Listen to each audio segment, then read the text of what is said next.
Здравейте! Наред с много други неща, освен писане в микроконтролери и записване на структурен код, обектно ориентиран код, ние ще трябва да научим някаква част алгоритми, някаква част структури от данни, които не само да улеснят нашата работа, но и да направят нашите алгоритми по-бързи за по-голямата част от операциите, които трябва да извършва нашия алгоритъм. Днес съм решил да ви покажа какво представлява структурата Stack. Преди да отидем в Чичо Google, нека да се опитам да обясня какво е Stack. Stack можем да го разглеждаме като една колона, или това може би повече може да прилича на чаша, която е разделена на няколко нива.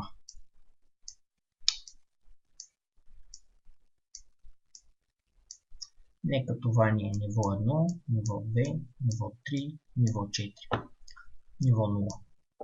Можем да имаме елемент 1, 2, 3, 4, 5 и така. Нека да наречем тези променливи top. Нека това да са value-та.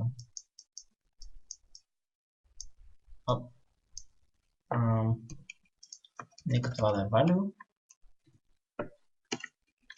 И нека това да е топ. Така може да е малко по-прегледно. Така, стека е структура, която изпълнява правилото LIFO или така нареченото first in,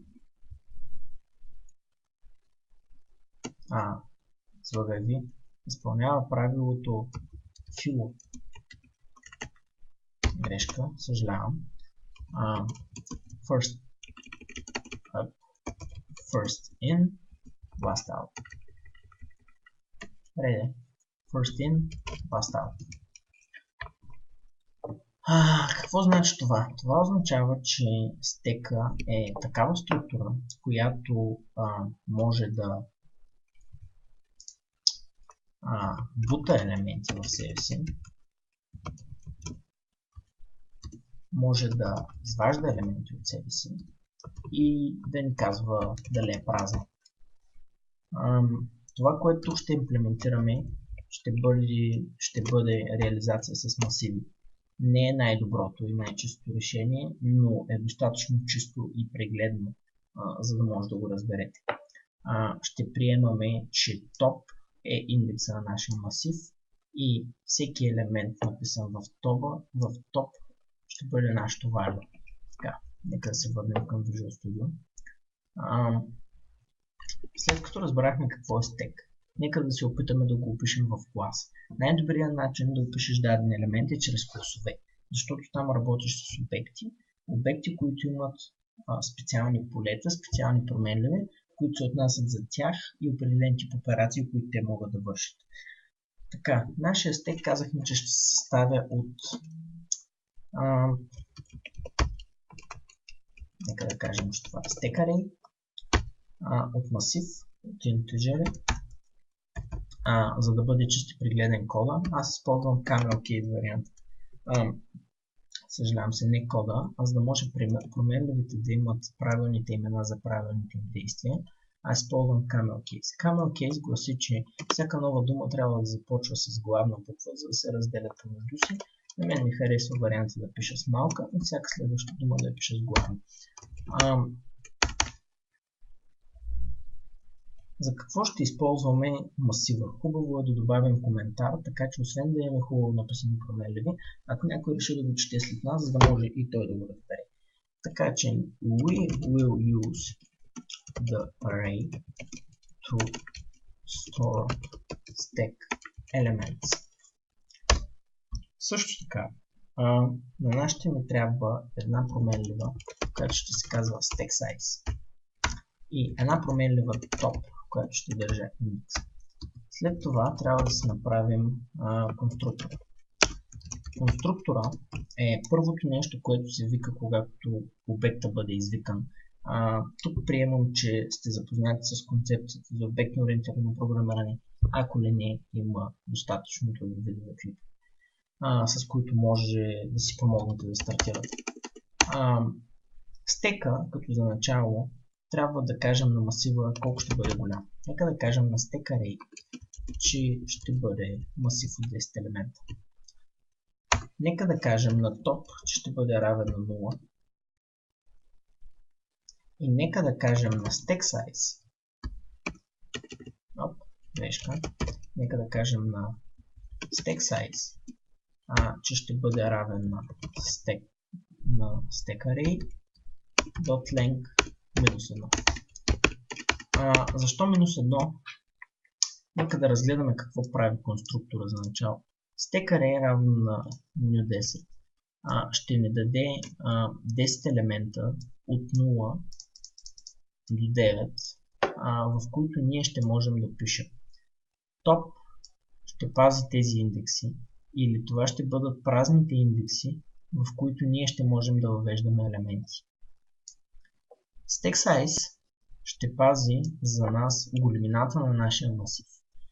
Ние изваждаме 1, защото length брои от 1, нашия масив започва да бъде отброяван от единица. Надявам се това е достатъчно ясно, затова нека да се направим метод, който се казва push, с елемент, който с тип от данни, който трябва да съвпада с типа, в който е масива. В .NET има нещо много готино наречено T. T може да наследи абсолютно всичко, т.е. вие може да имплементнете T, което да наследи абсолютно всички типове и тогава да имате структура, stack, на която да не й пука от какъв тип елементи идват стойността. Тя може да я подавате с низове, стрингове, може да я подавате цели числа, интеджери, може да я давате числа с плаваща запетая. Тя винаги ще ви върне това, което трябва. За чистотата на примера и за по-прегледен вид, ние ще използваме интеджери. Затова, когато пушваме елемент, ние трябва да знаем кое число, което ще сложим. Това нека да е number to add.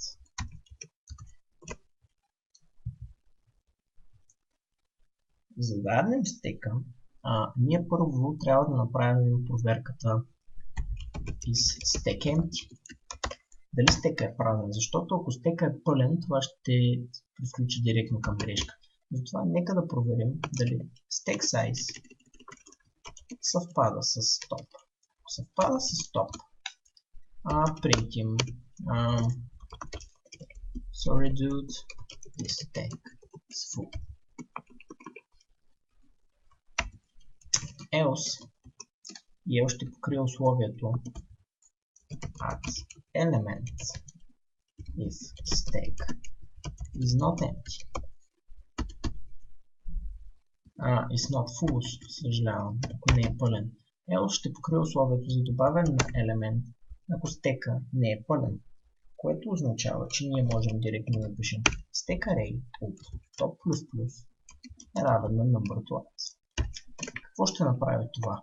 Нека да обърнем внимание на top++. Top++ е еквивалентно равно на top равно на top плюс 1 и еквивалентно равно на top плюс равно на 1. Така че, мисля, че в някои компилатори, особено ако се опитате да направите този пример на C++, ако ви е по-стар компилатор, може да имате проблем с плюсовете от дясната страна. Просто ги преместете от ляво. Няма абсолютно никакво значение. Дали ще пишем минус-минус или плюс-плюс със същото нещо. За добавянето не трябва плюс-плюс. Така, което означава, че ние вече какво направихме? Ние вече дефинирахме буркана, който ни е stack array. Вече имаме добавянето с push елемент, което означава, че тук ще не бъде number, който ще добавяме, или числото, което ще влиза насам, което ще дойде на тази позиция. Тъй като индекс top, ако забелязвате, не беше равен на 0, което означава, че тук е нулевия елемент, който ще има числото n, което идва от сам. So far, so good. За сега всичко е окей. Нека да направим функция, нека да направим функция, която наистина проверява дали стека е празен. Нека да си направим булева функция, която казва isEmpty. isEmpty ще ни върне true само тогава и само тогава, когато top е равен на 0. Ако дори искаме да направим тази част по-прегледна, можем да дефинираме и функция public isFull, която да ни каже дали top е равна на stack size.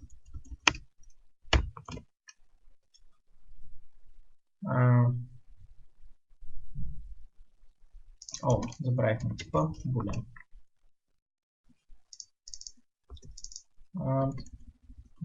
Да кажем това тук. isFull. Ако е пълна, окей. Ако не е пълна, добавя. Нека да си направим и pop структурата, която и pop метода, който ще ни помогне да извадим елемент от масива. Първото нещо, което трябва да проверим е дали не е празно. Защото ако е празно, можем да кажем sorry, no elements in array. Please add some because I'm alone or whatsoever. Така нататък. Тук в случая няма смисъл да добавяме коментари, тъй като е ясно. Питаме пълно ли, ако е пълно принтим това. Ако не е пълно, изпълняваме това. Тези функции са достатъчно себеобяснителни и достатъчно прости, за да се разбере какво се случва. Ако не е empty, ние трябва да върнем елемента, който е отгоре. Какво означава това? Ние вече имаме буркана, каза. Имаме елемент тук n и имаме елемент n плюс 1, които се намират на топ 0 и топ 1. Стека трябва да спазва структурата last-in. Стека трябва да спазва структурата, съжалявам. First-in, last-out. Fuel. First-in, last-out. Първият, който е влязал е n, което означава, че ние трябва да върнем елемента, който се намира над него първо, който трябва да излезе, и след това да извикаме още един път pop, за да излезе нулевия елемент. Нека да го билдим това нещо. Ако искаме да ни върне елемента най-отгоре на стека, ще извикаме stack array от да го хвана от минус топ. Така, вече имаме дефинирана функция. Вече имаме дефинираната функция. Имаме клас custom-stack, имаме метод push, имаме метода pop, имаме функцията празна ли, имаме функцията пълно ли и имаме функцията празна. Вече сме достатъчно готови. Тук има два аспекта, които аз няма да разгледам. Ние предефинираме, че масива е равен на 10, но ако 10 се препълни, не приемаме повече елементи. Това не е правилно мислене за структура от данни, защото ако то се препълни, масива трябва да се прекопира в по-голям и да увеличи своя размер, което означава, че стек трябва да запази индекса си, а stack size трябва да се оголеми до новия размер минус единица, което ще оставя да направите вие. Другото, което е хубаво е, че тези методи са строго дефинирани, така че те могат да се изведат в интерфейс. Интерфейса е структура, която може да покаже чисто просто и ясно какви методи са нужни, за да се специализира дадената задача, дадения клас. В случая ние имаме ето тези 4 неща: push, pop, isFull и isEmpty, които са достатъчно, за да напишат всички функционалности. За да тестваме, имаме custom stack. Този стек наказваме да пъшне елемент, който да бъде с число 10. Правим това 3 пъти. Първо, нека да попитаме stack is empty и stack is full. След това, нека да добавим още няколко елемента, което ще бъде 10, 20, 30, 40. И тук ще имаме проблем, тъй като те ще върнат в булев израз. Нека да ги запишем така. За да се отпечатат на конзолата, не правим нещо, кой знае колко космическо, за да проверим дали те работят. После ще добавим. Но нека всъщност да видим дали ще ни изведе грешка, ако превишим числото 3. Тоест, след като добави тези елементи, трябва да ни изведе грешка, ако си спомняте, sorry dude, the stack is full. Така че, нека да го дебъгнем това нещо. Пък, start debugging. И конзолата ни извади true-false. Тоест, ние попитахме стека празен ли и то ни каза да. Ние попитахме стека пълен ли и то ни каза не. Което за сега е много добре, защото излиза, че функционалността работи. Добавяме първи елемент и виждаме, че стека на първо място е 1. Но тук пропуснахме една грешка, тъй като нашия топ никога не сочи към нулевия елемент. Затова нека да бъде равно на минус 1 и за да бъде валиден операцията за isEmpty, нека да заменим с минус 1. Така, това би трябвало да прави проблемите ни. Така, нека да видим. В момента имаме нещо, което е на нулевия индекс. Прибавяме, имаме нещо, което е на първи индекс. Прибавяме, топ е равен на 2, stack size е равен на 2. Имаме нещо, което се намира на този индекс. Проверяваме. Добавяме четвърти елемент и виждаме в конзолата, че ни излезе съобщение за грешка. Sorry dude, the stack is empty, което означава, че нашата структура работи доста добре. Ще запиша to-do list, който вие може да изпълните е make interface.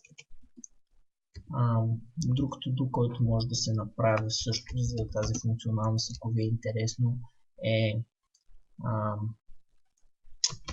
using t as value. Тоест имам предвид да не използваме int, а да използваме t, който трябва да се имплементира тук и да се наследи от iComparable t, което е препоръчително да разгледате как става всъщност. И другото, което може да се do е resize when max element size is reached. Това са три от нещата, които, ако искате, може да подобрите. Да направите интерфейс за методите, да използвате t as value или да направите нашата структура да приема всякакъв тип стойности и да уразмеряваме нашия масив, когато максималните елементи са стигнати, като пак повтарям, променяме, копираме текущите стойности в новия, оставяме индекса там, където си е бил и прекалкулираме на ново stack size. Надявам се да ви е било интересно и полезно. В следващата тема ще разгледам опашка, приоритетна опашка и как да си направим структура да работи. Ще ги обходим с алгоритми за Depth First Search или BFS. Така че ни очакват интересни работи. Лека вечер!